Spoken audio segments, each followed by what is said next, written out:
Serakunda area. When it rains, we have water level all over the place. And what's your message to the government? The government, the KMC should do something about this. Okay? The situation is, first of all, when the road workers, those who build roads, when they are working, they're supposed to channel the gutter. Or this water is supposed to enter gutter.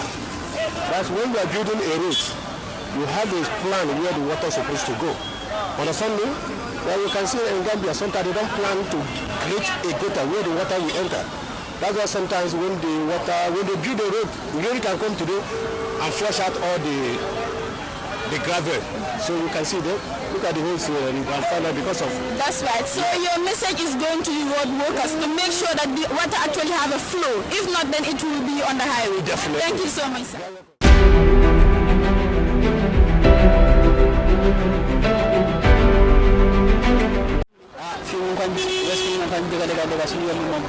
Since time 8 years ago, Ghana promise na ñu defal suñu yoon wala Ghana ñoo ga tali wala fi la ga am Ghana tafa Ghana fa dañu forna tan ñu tuddi tali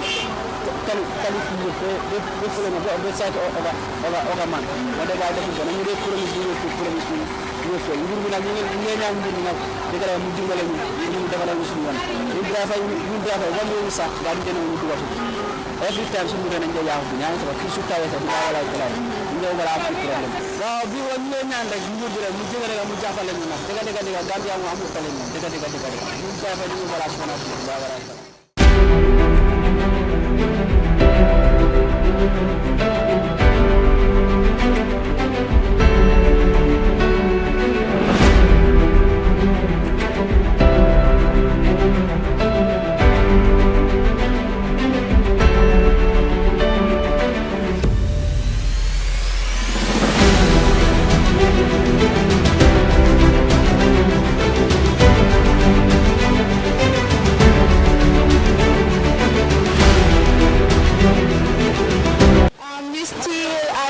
within Caravan Avenue, and this is just the route that goes straight to the West Park. So obviously business itself is affected by this water, because we can see how business transaction is done today. He has to leave all he has. Do we have to come and stand here, take money from customers, buy and deliver it back due to the water flow that happens just in front of his shop. So